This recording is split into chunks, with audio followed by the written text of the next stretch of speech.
Did he practice that much that he could? And was the piano? I wondered last night. Was the piano silenced? Was the keyboard? You take it so that he's playing the actual piano keyboard, but the strings have either been muffled because he's really digging in. Yeah. How? Yeah. Well, a decent percentage of that is me playing. So of course it's you playing. Right, no, that's the thing. Yeah. Of course it's your sound. That's why I wondered. He is now. Does he have an earwig in and he's trying to play exactly the thing? Even the hand. So what they did is they actually did head replacement. So it's actually my body. Oh, and they You just figured something out for me. Thank you, because there's a really slow pan up from the hands. Yep. All the way slowly up, and it's him. And I thought, yes, most directors would get out of that shot fast Exactly. before you could figure it out. But they really go with the hands and the body and all that. And then, sometimes I would like a head replacement. I wonder how I can do that. How did that movie not win Best Visual Effects then? That's a secret visual effect right there. Yeah, it was pretty amazing that they did that. There's so many visual effects that aren't even seen that are pretty seamless. But and that was such a big thing for Pete. Like that first shot was that's all he talked about, even from that first meeting. He was like, I know the first time we see him play, because of that reason, I don't want it to be a cut of the hands and then a cut of the face. It needs to be one fluid shot where we can see that whole solves thing. it. I'll never tell, though we will be on the World Wide Web with this information. However, when you said it was me playing, just out of curiosity, production-wise, is that take actually you playing, or are you playing to playback that moment too? I'm playing to playback. Yeah. So I recorded all the stuff about 3 weeks before we started shooting. Sure.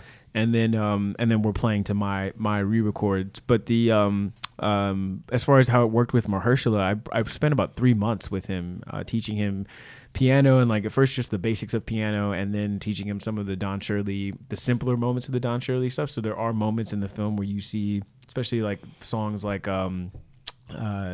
Happy Talk, for example, or the beginning of Blue Skies or something like that. Those are all things that he was able to pick up pretty quickly. And it's really amazing to see that first lesson we did.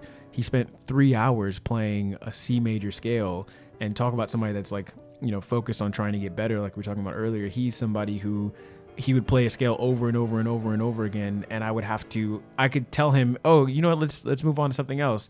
And he would just keep playing. He wouldn't even hear me. I would have to physically tap him to get him to stop playing. And because he had that much diligence, that by month 3, we were able to start looking at some of the simpler parts of some of the Don Shirley songs and things like that. But with him, it was about even just the way he sat down at the piano, just like you said, wanting to make sure that people weren't taken out of it because they could see that he was a pianist just by the way he carried himself. And he had no piano experience whatsoever? I think he had a little more than he told me. He said he's told me to approach him like he was a beginner, like he had never played before. I know that his character on Luke Cage played a little bit of keyboard, and his wife is an incredible musician. And he had a rap career himself, so I know that he is a musician. But as far as actual piano, he said that he was a complete beginner, and we were starting from the beginning. Did you know that this was part of the gig when you came on, or did they say, hey, by the way, do you want to spend 3 months with one of the stars of the film? Yeah, that part I didn't know. They told me that I had to re-record the stuff, but as far as helping Mahershala, I think that was something that organically came where they're like, oh, well, I mean, you're playing this stuff, you might as well be the guy that teaches them.